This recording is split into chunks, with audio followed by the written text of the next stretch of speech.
Sa isang malaking komunidad ng mga Pilipino sa Los Angeles, USA, naganap ang isang hit and run na aksidente.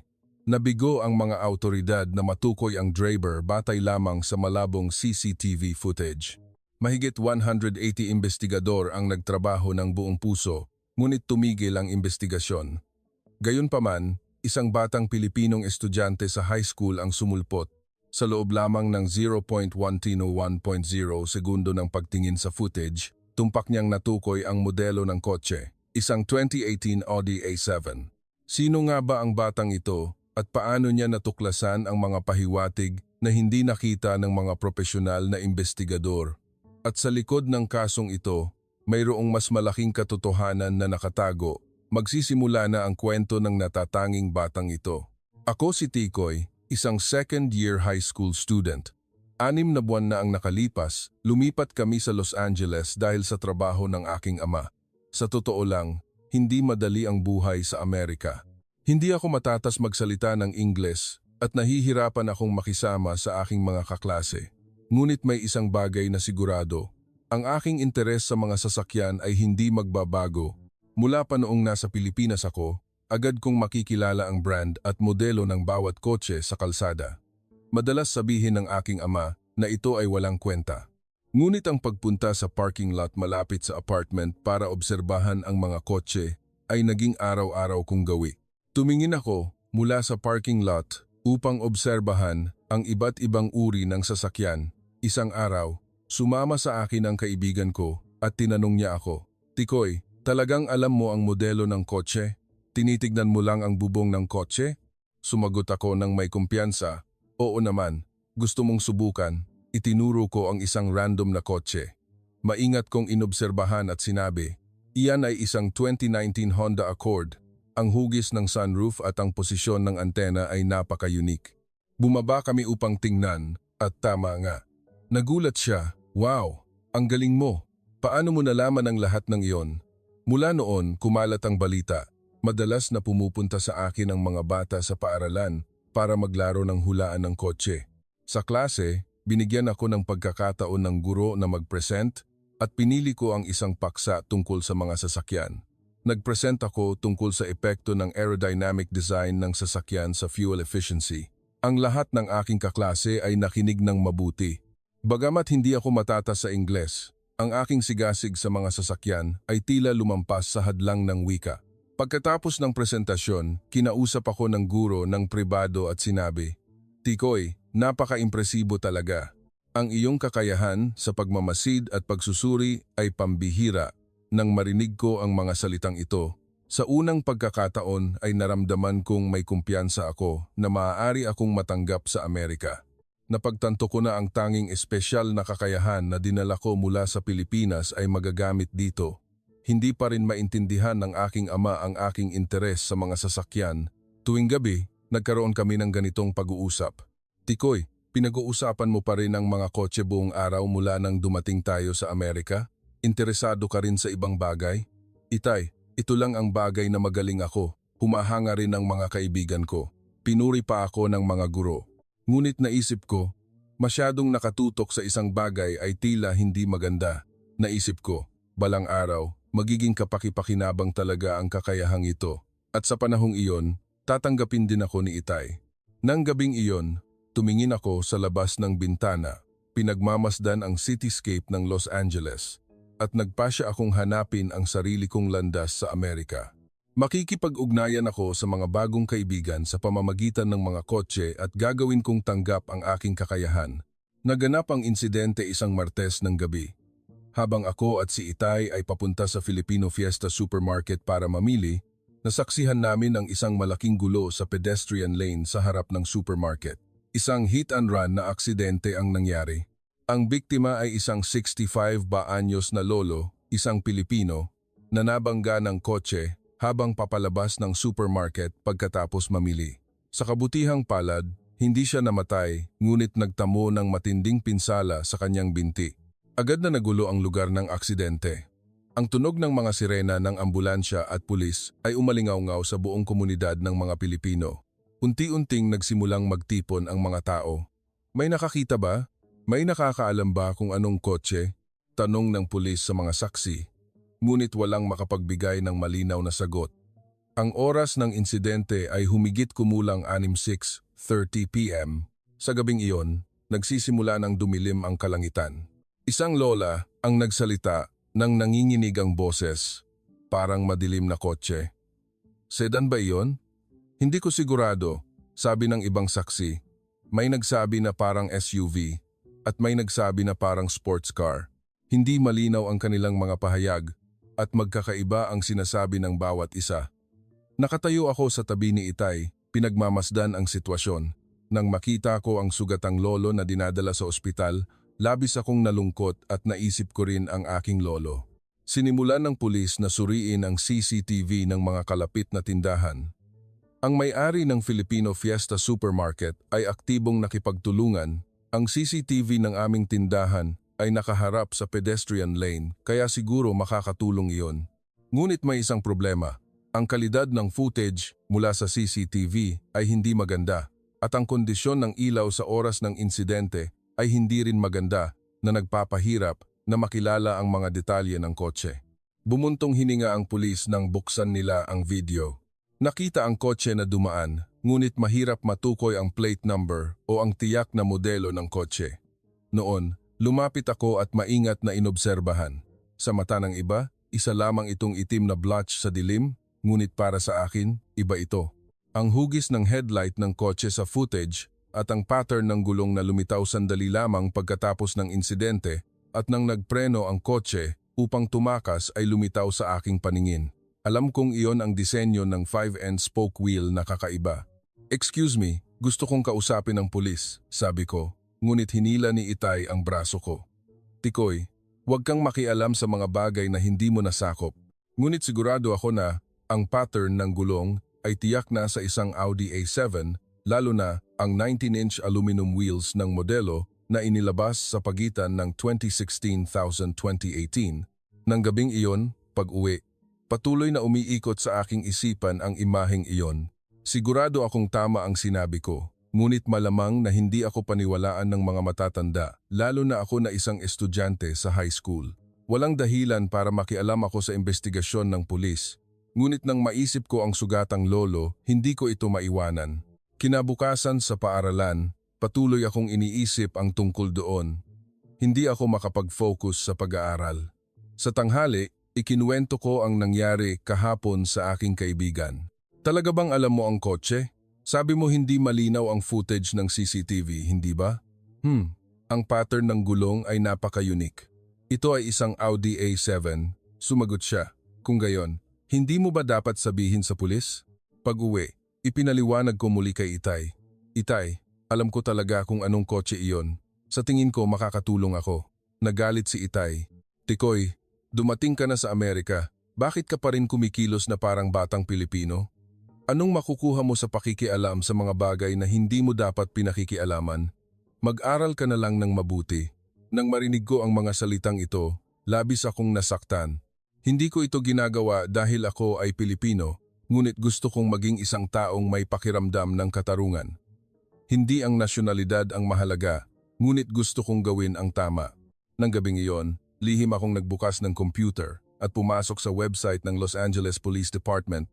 May isang section para magsumite ng tip mula sa publiko, ngunit nagduda ako kung ako, bilang isang estudyante sa high school, ay makapagbibigay ng mapagkakatiwalaang tip. Pagkalipas ng ilang araw, narinig kong wala pa ring pag-unlad ang investigasyon at ang kapaligiran ng pagkabigo ay kumalat sa buong komunidad ng mga Pilipino. Ang pamilya ng sugatang lolo ay araw-araw na pumupunta sa istasyon ng pulis para magtanong tungkol sa pag-unlad ng investigasyon. Isang araw, narinig ko na ang may-ari ng Filipino Fiesta Supermarket ay nakakuha ng mas malinaw na CCTV footage. Nakakuha siya ng video mula sa ibang anggulo mula sa security CCTV ng kalapit na gusali. Lihim akong pumunta sa supermarket at nakiusap sa may-ari na payagan akong makita muli ang video. "Tikoy, anong nangyari?" "Tito, may alam po ako sa mga kotse. Sa tingin ko po, baka makatulong ako." Bagamat nagduda ang may-ari, pinayagan niya akong tingnan ang video. Ang video na kinunan mula sa bagong anggulo ay mas malinaw kaysa sa orihinal na video. Sa panahong iyon, Sigurado na ako.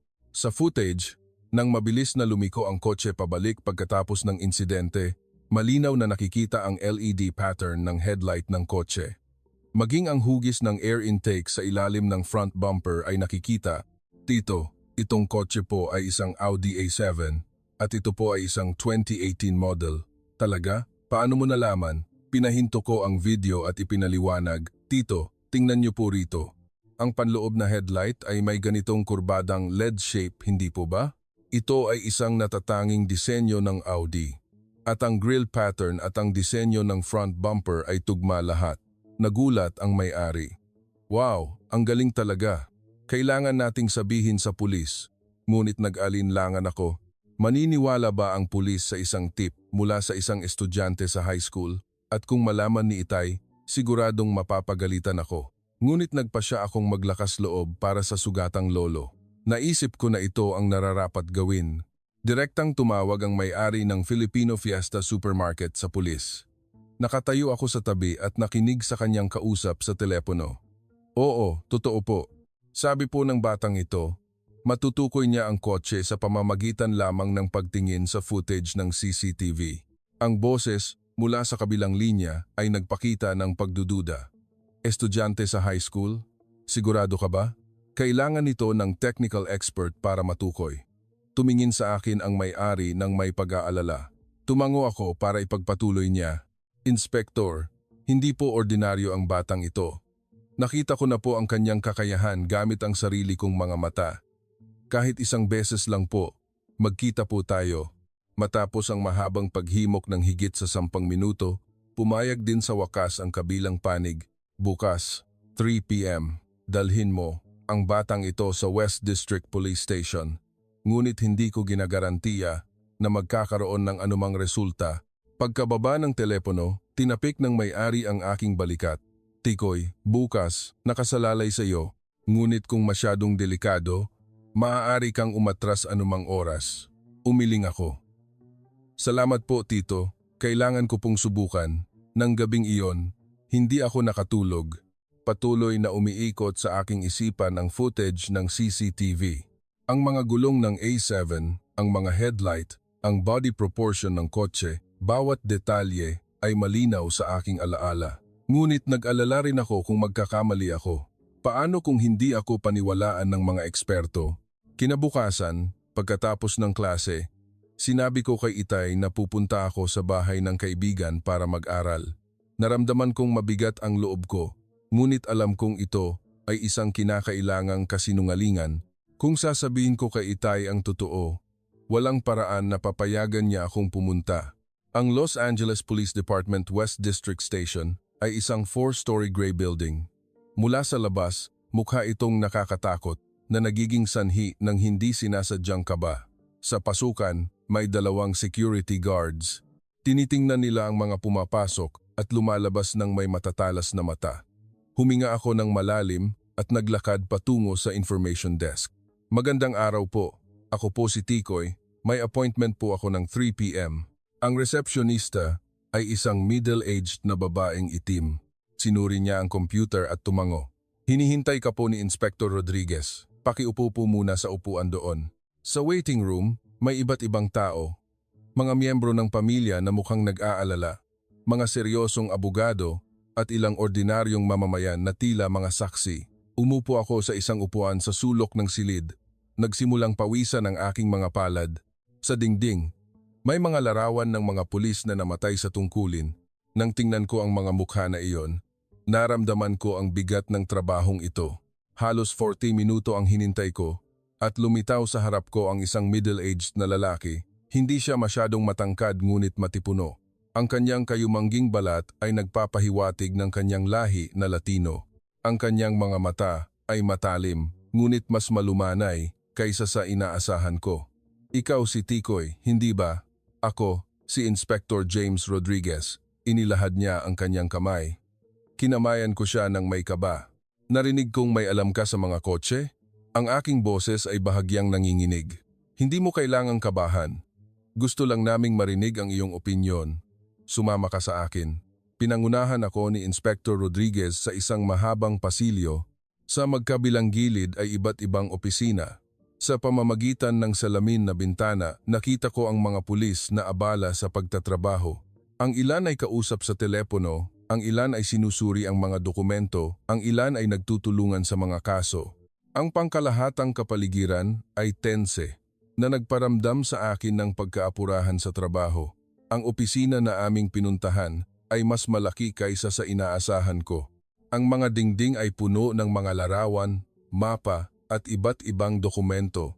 Ang pinakakapansin-pansin ay ang malaking whiteboard na mayroong diagram ng pinangyarihan ng aksidente. Sa silid, may 5006 na inspektor.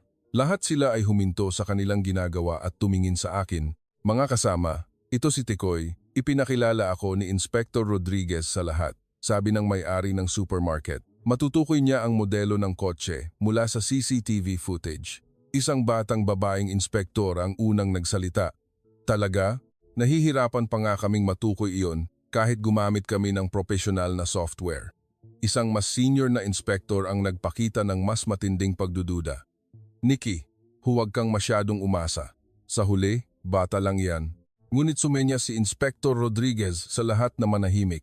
Bigyan natin siya ng pagkakataon. Tikoy, halika rito.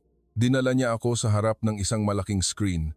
Sa screen, nagpi-play ang CCTV footage na nakita ko na, ngunit sa pagkakataong ito ay mula sa ibang anggulo at profesional na proseso. Ang imahe ay mas malinaw kaysa dati, ngunit hindi pa rin sapat na malinaw para madaling matukoy ang modelo ng kotse. Lumunok ako nang may kaba.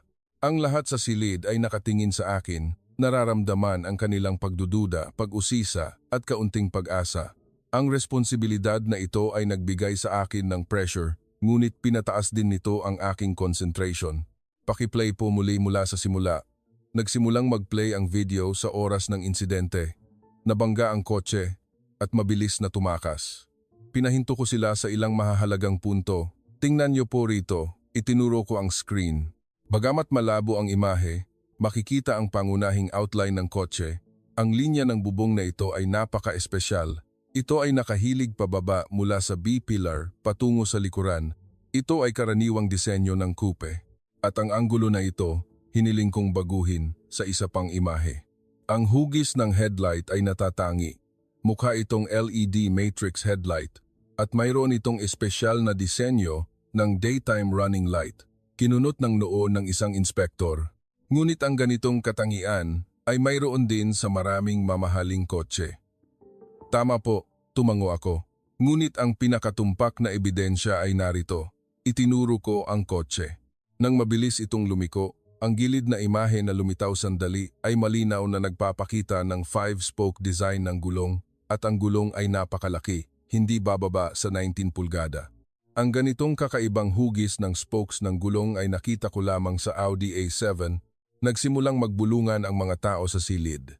Sinabi ng isang inspektor, mukhang may katwiran, ngunit ang isa pa ay nagdududa pa rin. Ito ay maaaring isa pang modelo ng kotse. Nagpatuloy ako, may isa pa pong ebidensya. Pakitingnan po ang likod ng kotse habang papalayo ito. Bagamat malabo, makikita pa rin ang hugis ng taillight. Ito ay isang tuloy-tuloy na pulang light strip. Ito ay isang natatanging disenyo ng Audi A7. Tumingin sa akin si Inspector Rodriguez nang may paghanga. Matutukoy mo ba ang taon ng modelo? Ayon po sa disenyo ng headlight at gulong, malamang po ay sa pagitan ng 2016 hanggang 2018. Kung hindi po ako nagkakamali, ang ganitong kakaibang disenyo ng gulong ay lumitaw pagkatapos ng 2018 facelift model na tahimik ang silid. Lahat ay nagproseso ng sinabi ko. Biglang may narinig na pagtawa mula sa sulok ng silid. Inspector, hindi naman siguro kayo maniniwala sa sinasabi ng isang estudyante sa high school, hindi po ba? Lumingon ang lahat sa pinagmulan ng boses. Isang middle-aged na puting lalaki na nakasuot ng suit ang tumayo mula sa upuan. Ang kanyang mukha ay puno ng paghamak at ang kanyang mga mata ay nagpakita ng kayabangan. Ang pagtukoy ng sasakyan ay nangangailangan ng teknikal na kasanayan at kagamitan ng mga eksperto, hindi ng desisyon, batay sa pakiramdam. Kinunot ni Inspector Rodriguez ang kanyang noo. Nick, ang sinasabi ng batang ito ay napakamakatuwiran. Ang lalaking nagngangalang Bradley ay lumapit kay Rodriguez. Ako ang vehicle analysis expert ng department na ito. Sinasabi sa akin ng aking 15 taong karanasan na ang ganitong malabong imahe ay hindi matutukoy ng tumpak. Humarap siya sa akin ng may matinding hamon. Hoy bata, hindi pareho ang kotse sa drawing at ang totoong kotse. Nang sandaling iyon, naramdaman ko ang pagkapahiya na hindi ko pa nararanasan noon. Ngunit kasabay nito, naramdaman ko ang diwa ng pakikipaglaban. Kailangan kong huwag siyang hayaang hamakin ako. At higit sa lahat, kailangan kong huwag siyang hayaang hamakin ang mga Pilipino. Sir, naglakas loob akong magsalita.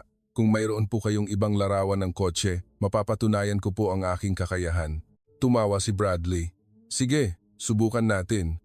Tikoy, lumingon siya sa ibang inspektor. Magdala kayo ng mga misteryong larawan. Hayaan nating ipakita ng batang ito ang kanyang mahika. Pagkalipas ng 10 minuto, sa mesa ay may 10 misteryong larawan ng mga kotse. Lahat ay mamahaling sedan na magkakahawig at espesyal na naproseso, nagpapakita lamang ng mga bahagi o malabong imahe. Ito ay isang malinaw na hamon. Huminga ako ng malalim. Hindi lang ito tungkol sa aking personal na kakayahan, kundi tungkol sa dignidad. Sige po, magsisimula na ako. Unang larawan, BMW 5 Series, siguro mga 2019. Ikalawang larawan, Mercedes-Benz CL Class, 2020 model. Ikatlong larawan, Audi R6, 2018. Sinuri ko ang bawat larawan, isa-isa. Sa bawat sagot ko, lalo pang lumalala ang tensyon sa silid. Ang ekspresyon ni Bradley ay nagbago mula sa paghamak patungo sa pagtataka at sa huli ay sa malinaw na pagkabahala. Nang matapos ko ang pagsusuri sa huling larawan, sinuri ni Inspector Rodriguez ang mga sagot. Ang lahat ng 10 larawan ay tumpak na nasagutan. May narinig na paghanga sa silid. Ang galing talaga. Paano niya nagawa iyon? Dapat inimbita natin siya ng mas maaga. Ang mukha ni Bradley ay namutla. Sinubukan niyang magsalita, ngunit sa huli ay wala siyang nasabi. Tumalikod lamang siya at lumabas ng silid. Lumapit sa akin si Inspector Rodriguez at tinapik ang aking balikat. Tikoy, talagang kahanga-hanga ka. Salamat po, Inspector. Saan mo natutunan ang lahat ng ito? Interesado na po ako sa mga kotse simula pa pagkabata. Noong nasa Pilipinas ako, inoobserbahan ko po ang iba't ibang bahagi ng kalsada at nagsimula pong magbasa ng mga magasin tungkol sa kotse, nag-aaral po ng mga natatanging katangian ng iba't ibang modelo ng kotse. Isang batang inspektor ang nagtanong ng may pag-usisa, paano mo natatandaan ang napakaraming detalye? Ang bawat kotse po ay may sarili nitong personalidad. Sinubukan kong ipaliwanag tulad po ng mukha ng tao, bagamat may mata, ilong, bibig, ang bawat isa ay may natatanging katangian. Ang mga sasakyan po ay pareho. Ang headlight ay parang mata, ang grille ay parang ilong, ang bumper ay parang bibig. Kapag naiintindihan mo ang mga mukha na ito, madali mo po silang makikilala. Nang sandaling iyon, naramdaman ko ang tagumpay na hindi ko pa nararanasan noon, hindi lamang dahil napatunayan ko ang aking kakayahan, kundi dahil alam kong may magagawa ako para sa sugatang Pilipinong lolo. Ang pakiramdam na makatulong sa iba ay nagparamdam sa akin ng halaga sa unang pagkakataon. Tumingin sa akin si Inspector Rodriguez nang may pag-unawa. Tikoy, handa ka bang tumulong sa aming investigasyon? Tumango ako nang walang pag-aalinlangan. Opo, handa po ako. Nang araw na iyon, habang papalabas ako ng istasyon ng pulis, papalubog na ang araw. Ang kalangitan, na may kulay kahel at pula, ay sumasalamin sa salamin ng istasyon ng pulis. Napakaganda na parang isang painting. Alam kong magbabago nang tuluyan ang buhay ko mula sa sandaling iyon. Pagkatapos ng unang pagpupulong sa istasyon ng pulis, opisyal na akong nagsimulang makipagtulungan sa team ng investigasyon. Siyempre, patuloy kong itinago ito kay Itay. Ito ang naging pinakamalaking sikreto sa aking buhay at ang pinakamabigat na pasanin. Araw-araw, pagkatapos ng klase, kailangan kong magbigay ng iba't ibang dahilan. Ngayon sasabihin kong pupunta ako sa library, bukas sasabihin kong magtututor ako pagkatapos ng klase. Habang mas marami akong nagsisinungaling, mas lalo akong hindi komportable. Ngunit nang maisip ko ang sugatang Pilipinong lolo, nagkaroon ako ng lakas na magpatuloy Naghanda si Inspector Rodriguez ng espesyal na upuan para sa akin sa isang sulok ng conference room ng team ng investigasyon. Isang maliit na mesa, isang upuan, at isang computer na ginagamit para sa pagsusuri ng video. Mabilis na naging working space ko ang maliit na sulok na iyon. Ang investigasyon sa unang linggo ay mas komplikado kaysa sa inaasahan ko. Lumapit sa akin si Inspector Rodriguez na may makapal na folder ng mga dokumento. Tikoy, mula sa iyong pagsusuri, nakuha namin ang listahan ng lahat ng may-ari ng Audi A7 sa lugar ng Los Angeles. Inilatag niya ang mga dokumento sa harap ko. Maraming pangalan at address ang nagpadilim sa aking paningin. Napakarami po pala? Oo, ngunit kung igugrupo natin sila ayon sa 2018 model year, tulad ng sinabi mo, mababawasan ang bilang sa 62 na kotse. Minarkahan ni Inspector Rodriguez ang mahahalagang punto sa isa pang papel. Pagkatapos, kailangan din nating ikumpara sa traffic record sa araw ng insidente, mga toll gate, parking lot entry, exit, o maging ang records mula sa red light cameras. Itinuro niya ang mapa sa dingding. Kung matutukoy natin kung aling kotse ang dumaan malapit sa komunidad ng mga Pilipino sa oras ng insidente, mas liliit ang saklaw. Ang trabahong ito ay tila madali, ngunit sa katunayan ay napakakumplikado. Kailangan kong suriin ang 12-dosenang oras ng CCTV footage araw-araw.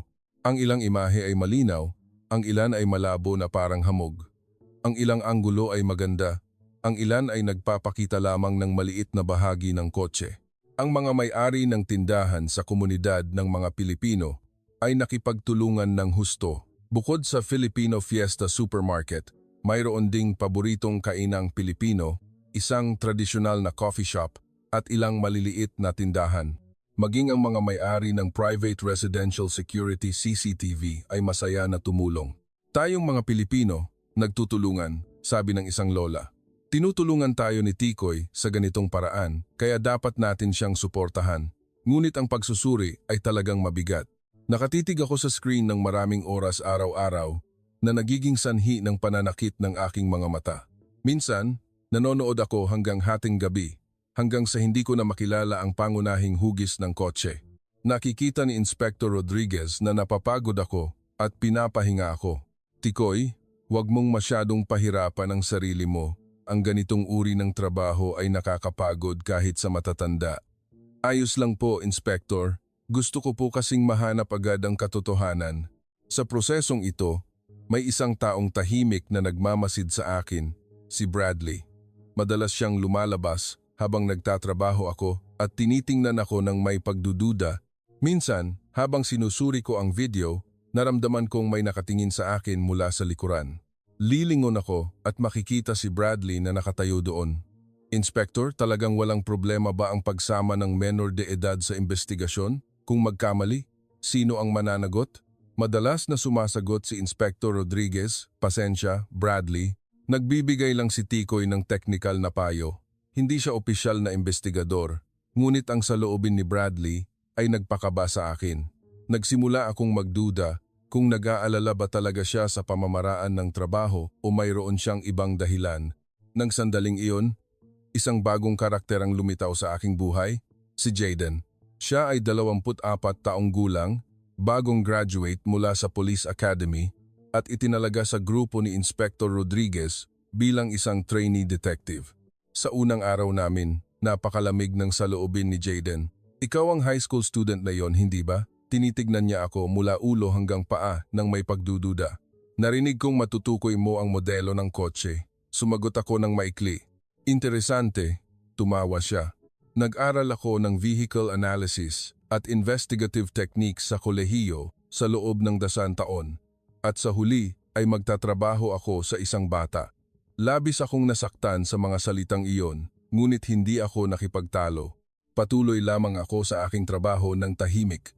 Alam kong mas kapani-paniwala ang pagpapatunay sa sarili sa pamamagitan ng gawa kaysa sa pakikipagtalo. Pagkalipas ng ilang araw, madalas na nakatayo si Jaden sa tabi ko habang sinusuri ko ang video. Sa una, inakala kong gusto niyang matuto, ngunit kalaunan ay natuklasan kong naghahanap siya ng mga pagkakamali. Sa anggulo na ito, sigurado ka ba, maaari bang ibang modelo ng kotse Masyado bang kakaunti ang ebidensya? Ang kanyang pagsubok ay nagparamdam sa akin na maging mas maingat at mas masinsinan. Ang bawat desisyon ko ay kailangan kong kumpirmahin ng paulit-ulit. Ang bawat konklusyon ay kailangan kong magkaroon ng sapat na ebidensya. Bagamat nagdagdag ito ng pasanin, ginawa nitong mas tumpak ang aking pagsusuri. Dumating ang turning point sa Miyerkules ng ikalawang linggo. Nang hapon na iyon, sinusuri ko ang bagong CCTV footage. Ito ay isang video na nakuha mula sa isang gas station, 3 bloke ang layo mula sa pinangyarihan ng aksidente.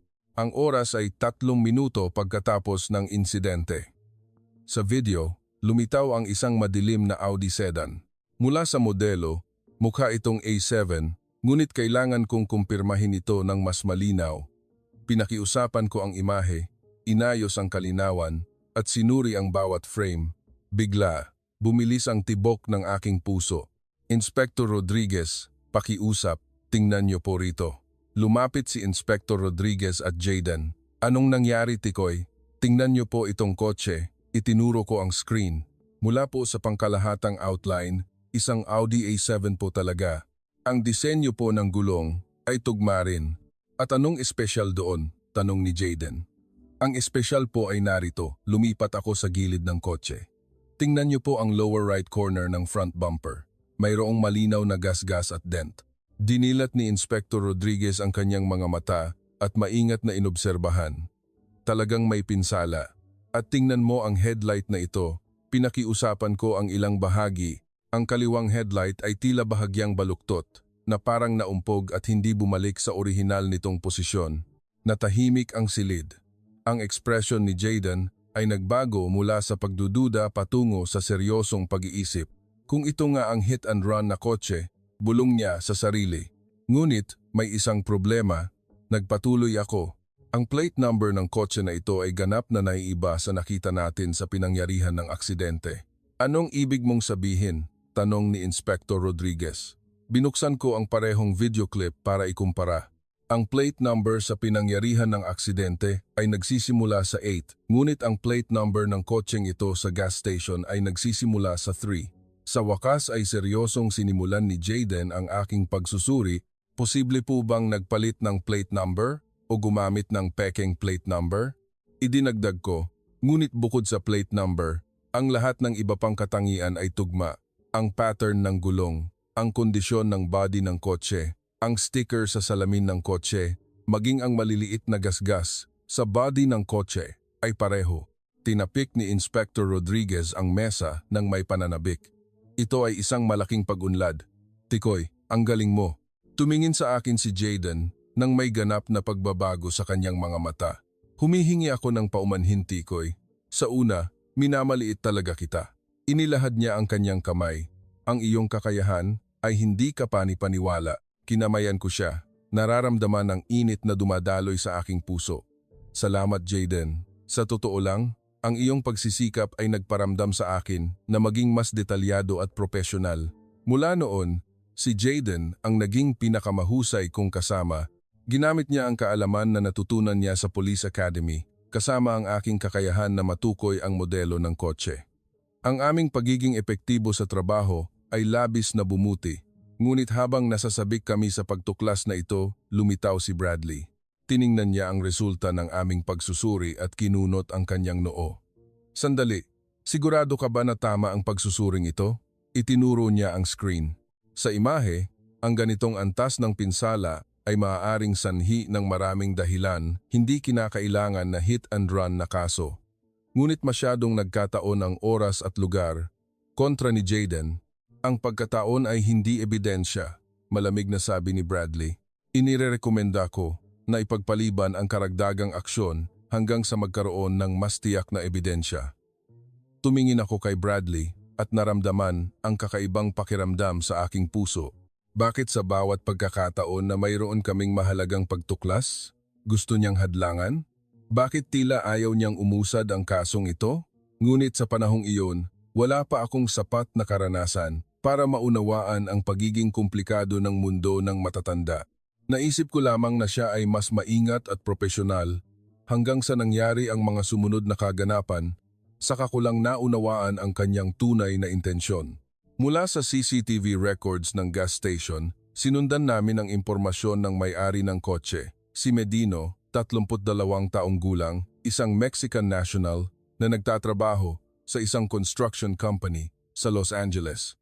Higit sa lahat, may problema ang kanyang immigration status. Tikoy, maraming salamat sa iyo. Sa wakas, mayroon na tayong mahalagang pag-unlad, masayang sabi ni Inspector Rodriguez. Naghanda sila para humingi ng warrant of arrest. Ngunit hindi ako komportable sa aking puso. Masyadong maayos ang lahat, masyadong maayos para maging totoo. Hindi ko alam na may mas malaking bagyo ang naghihintay sa amin. Ang balita ng pagtakas ni Medino ay kumalat na parang bomba sa team ng investigasyon. Lahat ay nagulat at nalito. Nagpatawag si Inspector Rodriguez ng emergency meeting. Ang kanyang mukha ay seryoso, hindi tulad ng dati. Mga kasama, mayroon tayong malaking problema. Itinuro niya ang whiteboard at isinulat ang timeline. Ang warrant of arrest kay Medino ay inaprubahan kahapon ng 3 p.m. Plano naming arestuhin siya ngayong araw ng 7 a.m. Ngunit umalis siya sa kanyang tirahan kagabi ng 11 p.m. Natahimik ang conference room. Nagtaas ng kamay si Jayden para magsalita. Nagkataon lang po ba? Baka plano na niyang bumalik sa Mexico? Umiling si Inspector Rodriguez. Ayon sa pahayag ng kapitbahay, nagmamadali si Medino na ilipat ang lahat ng kanyang mahahalagang gamit kagabi at ipinakita ng border control record na tumawid siya sa hangganan mula San Diego ng 3 a.m. Ito ay malinaw na isang pinlanong pagtakas. Napanganga si Bradley. Nais kong sabihin, baka mali tayo mula sa simula. Tumingin sa kanya ang lahat. Paano sapat ang paghatol ng isang high school student para suportahan ang buong direksyon ng investigasyon? Naramdaman kong umakyat ang dugo sa aking ulo. Sir Bradley, ang aking pagsusuri ay batay sa ebidensya. Ang katangian ng kotse, ang lokasyon ng pinsala, ang oras at lugar ay lahat ay maaaring maiugnay. Ngunit ang resulta, tumawa si Bradley. Hindi lamang natin nabigo ang paghuli sa tunay na suspek, kundi baka binigyan pa natin ng mas maraming oras ang tunay na may sala para sirain ang ebidensya. Nang sandaling iyon, naramdaman ko ang sakit at galit na hindi ko pa nararanasan. Ngunit tumayo si Inspector Rodriguez. Bradley, walang problema sa pagsusuri ni Tikoy. Ang problema ay ang pagtagas ng impormasyon. Pagkatapos ng meeting, mag-isa akong nakaupo sa aking maliit na working area, nakakaramdam ng pagkalito.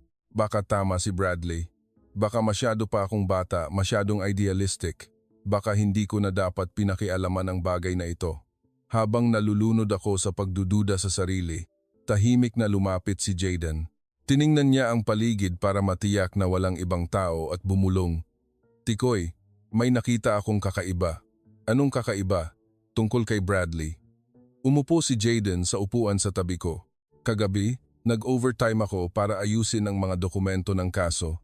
Nakita ko siyang gumagawa ng isang bagay sa kanyang computer. Gabi na, kami lang dalawa sa opisina. Nagsimulang bumilis ang tibok ng aking puso. At ano na, inakala niya na umalis na ako. Nakita ko siyang nag-edit ng ilang files. Lalo pang humina ang boses ni Jayden. Ito ay isang file tungkol sa insurance record ng kotse ni Medino. Nagulat ako sa impormasyong ito. Bakit kailangan niyang i-edit ang insurance record? Hindi ko alam, pero sa tingin ko, kahina-hinala iyon. Tumingin sa paligid si Jayden. At kaninang umaga, sinuri ko ang system logs at nalaman ko na kagabi may isang tao ang nag-access sa personal data file ni Medino. Ang oras ng file ay 9:37 p.m. Agad kong kinakalkula sa aking isipan. 6.5 oras pagkatapos maaprubahan ang warrant of arrest, ngunit 1.5 oras bago tumakas si Medino. Tumango si Jayden, at ang user na nag-access sa file na ito ay kay Bradley. Nagkatinginan kami, bawat isa ay napagtanto ang kabigatan ng sitwasyon. Kung tama ang pagdududa ni Jayden, ibig sabihin ay hindi lang pinagdududahan ni Bradley ang aking kakayahan, kundi sadyang hinahadlangan niya ang investigasyon. Anong gagawin natin? Tanong ko. Kailangan ko ng mas maraming ebidensya, sabi ni Jayden. Ngunit napakadelikado nito. Kung matuklasan ni Bradley na iniimbestigahan natin siya, nagsimula kaming magplano ng isang lihim na investigasyon. Ginamit ni Jayden ang kanyang status bilang trainee detective na maaaring legal na makapag-access sa ilang system records. Ako naman ang responsable sa pagsusuri ng mga teknikal na detalye at timeline. Pagkalipas ng ilang araw, nagtrabaho kami ng normal, nangangalap ng impormasyon ng normal. Araw-araw, naghahanap ng pagkakataon si Jayden na suriin ang computer activity logs ni Bradley. Ako naman, sinuri ko muli ang lahat ng nauugnay na impormasyon sa insurance ng sasakyan. Sa ikatlong araw, nagdala si Jayden ng nakakagulat na pagtuklas. Tikoy, kilala mo ba ang Luzon Sure Insurance Company? Hindi. Bakit? Ang Audi A7 ni Medino ay ininsured sa kumpanyang ito, sabi ni Jayden. Kinuha ang nakaprint na dokumento. At nakakita ako ng isang nakakagulat na koneksyon. Itinuro niya ang pangalan sa dokumento. Si Sarah Bradley, asawa ni Bradley. Oo, siya ang claims manager ng Luzon Sure Insurance Company. Ang boses ni Jayden ay nagpakita ng pananabik at pag-aalala. At ayon sa internal company data, siya rin ang responsable sa pamamahala ng mga claim para sa mga high-value na sasakyan. Nagsimula kong maunawaan ang koneksyon. Kung si Medino ay napatunayang nagkasala, ang insurance company ay kailangang magbayad ng kompensasyon sa biktima para sa medikal na gastusin at pagpapagawa ng kotse. Hindi lang iyan, nagpatuloy si Jayden. Ang pamilya ng Pilipinong lolo ay kumuha ng abogado at naghahanda na magsampa ng civil lawsuit. Kung manalo sila sa kaso, ang halaga ng kompensasyon ay maaaring lumampas sa 1 milyong US dollars. Kaya ayaw ni Sarah Bradley at ng kanyang kumpanya na umusad ang kasong ito? Tama, tumango si Jayden. Ngayon naiintindihan mo na ba kung bakit patuloy na hinahadlangan ni Bradley ang investigasyon, ngunit kailangan pa rin namin ng mas malinaw na ebidensya. Ang koneksyon lamang sa interes ay hindi sapat para patunayan na nag-leak nga si Bradley ng impormasyon. Dumating ang pagkakataon sa ika-4 na araw. Nang hapon na iyon, nakatanggap si Bradley ng tawag sa telepono. Inakala niyang walang tao sa opisina. Ang kanyang boses ay mas malakas kaysa sa karaniwan. Oo, tapos na ang kaso, sabi ni Bradley sa telepono. Tumakas na ang Meksikanong iyon. Walang suspek, walang ebidensya. Ligtas ang kumpanya mo. Ano? Bagong investigasyon? Agad na nagbago ang boses ni Bradley. Imposible. Ako na ang bahala. Maniwala ka sa akin, hindi na aabante ang kasong ito. Pagkababa ng telepono, natahimik ang opisina. Ako at si Jayden ay nakaupo sa likod ng file cabinet, pinipigilan ang aming hininga. Pagkalipas ng ilang minuto, narinig namin ang mga yabag ni Bradley na papalabas ng opisina. Narinig mo ba? Mahinang tanong ni Jayden. Narinig ko, mabilis ang tibok ng aking puso. Nakikipag-usap siya sa mga tao sa insurance company. Ngunit hindi sapat ang pag-eavesdrop lamang. Kailangan namin ng mas malinaw na ebidensya. Sa ika-5 araw, naisip ni Jayden ang isang matapang na plano. Tikoy, alam kong napakadelikado nito. Ngunit kailangan nating tingnan ang mga file sa computer ni Bradley. Paano? Hindi niya tayo papayagan na hawakan ang kanyang computer. May pagkakataon tayo ngayong gabi. Pupunta si Bradley sa annual police station party. Maaari akong gumawa ng dahilan para mag-overtime, sabi ni Jayden. Ngunit may password ang computer, hindi po ba? Mayroon akong paraan, misteryosong ngumiti si Jayden. Hindi lang tayo tinuruan ng Police Academy na lutasin ang mga kaso, kundi tinuruan din tayo ng ilang espesyal na kasanayan. Alas 8 p.m. ng gabing iyon, kami lang dalawa sa opisina. Kasanay na hinawakan ni Jayden ang computer ni Bradley. Ilang minuto lang at matagumpay siyang nakapasok sa system. Narito po, itinuro niya ang screen. Tingnan niyo po ang mga email na ito. Lumapit ako sa screen at nakita ang nakakagulat na nilalaman. Maraming email sa pagitan ni Bradley at ng kanyang asawa na malinaw na tumutukoy sa kaso ni Medino at kung paano haharapin ang problemang ito.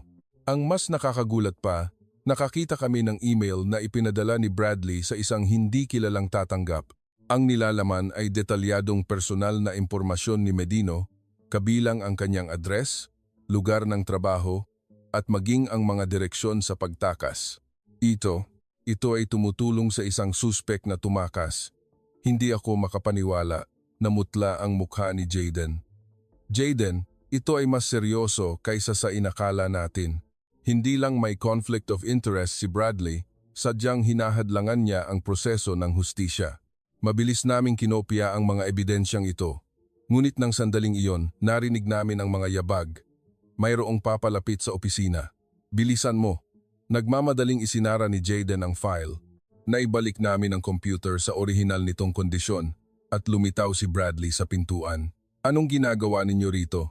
Ang kanyang mga mata ay puno ng pagdududa. Nagtatrabaho ng overtime, inaayos ang mga dokumento ng kaso, kalmadong sabi ni Jayden. Kailangan po naming gumawa ng year-end summary report. Iginala ni Bradley ang kanyang paningin sa paligid ng opisina. Sandali niyang tinitigan ang kanyang computer. Sa susunod, tandaan ninyong mag-report muna. Pagkaalis niya, napaupo kami ni Jayden sa upuan. Mabilis ang tibok ng aming mga puso, halos lumabas sa aming mga dibdib. Nakuha na natin ang ebidensya, humihingal na sabi ni Jayden. Ngunit ngayon, ang problema ay kung anong gagawin natin. Ito ay talagang isang mahirap na problema. Kami ay mga trainee detective lamang at isang estudyante sa high school. Ang pag-akusa sa isang senior expert ay nangangailangan ng labis na lakas ng loob at katalinuhan. Jayden, sa tingin ko, kailangan natin ng tulong sa labas.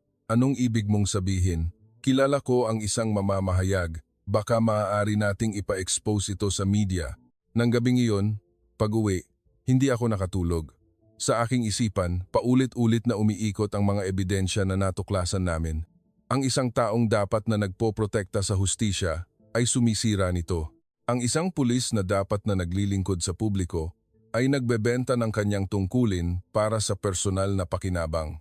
Alam kong nagsisimula pa lang ang aming laban, at ang laban na ito ay magiging mas mahirap at delikado kaysa sa inakala ko. Pagkalipas ng ilang araw, nailathala ang artikulo. Ang pamagat ay, ang katotohanan sa likod ng hit and run na kaso na binunyag ng isang high school student, bakit baliwala ng pulis? Pagkatapos mailathala ang artikulo, nagsimulang magulo ang komunidad ng mga Pilipino. Ang pamilya ng biktima ang unang tumugon.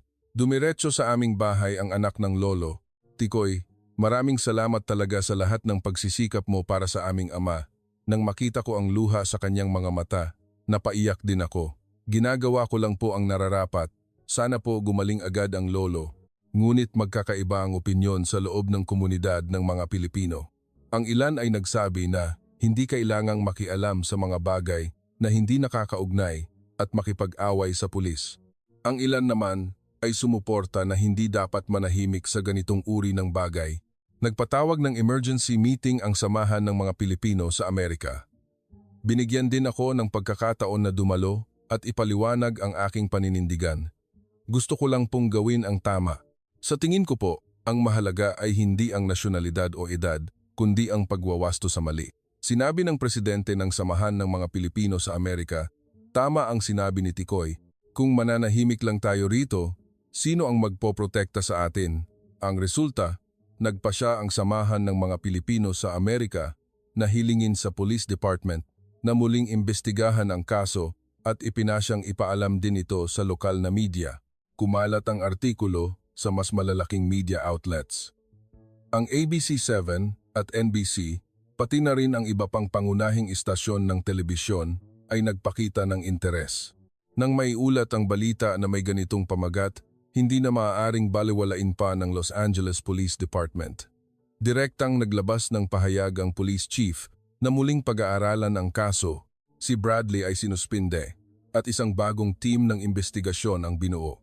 Matapos ang bagong investigasyon, kinumpirma na tama ang lahat ng aking pagsusuri at sinimulan muli ang pagsubaybay kay Medino. Nagkaroon din ng karagdagang investigasyon tungkol sa pagdududa sa pandaraya sa insurance. Muling bumisita ang pamilya ng sugatang lolo.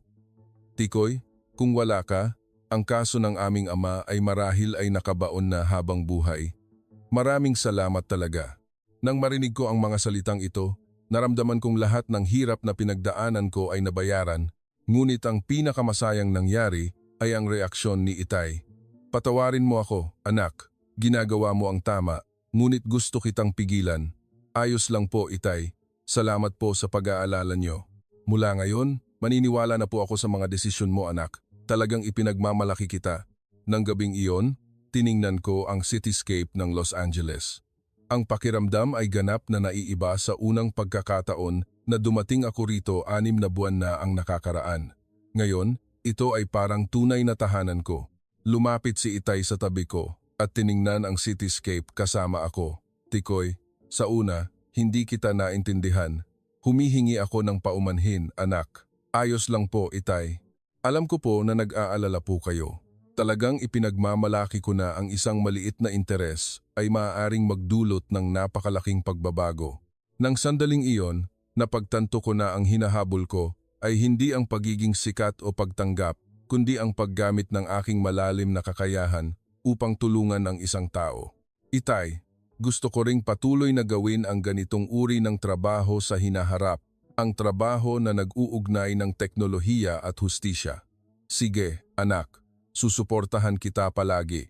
Sa pagbabalik tanaw, ang kaso ng hit and run ay isang turning point sa aking buhay. Nagawa kong lumago mula sa isang bata na mahilig lang sa mga kotse patungo sa isang taong nagdudulot ng mahalagang hustisya. Ang pinakamahalaga, nakakuha ako ng kumpiyansa na anuman ang nasyonalidad o edad, maaaring tumayo para sa tama. Ang isang kwentong nagsimula sa isang ordinaryong pagkahilig sa mga kotse ay naging tulong para sa isang tao. Ito ang huling bagay na gusto kong sabihin sa lahat. Huwag ninyong pababayaan ang inyong maliliit na interes at sigasig. Balang araw, ang mga ito ay magiging malaking kapangyarihan na magpapabago sa mundo. Si Medino ay dinala pabalik sa Estados Unidos para sa paglilitis.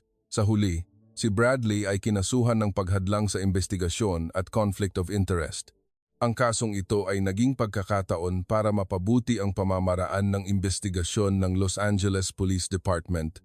Ngayon, ako ay isang high school student at interesado pa rin ako sa mga kotse, ngunit ngayon ay mayroon akong mas malaking pangarap.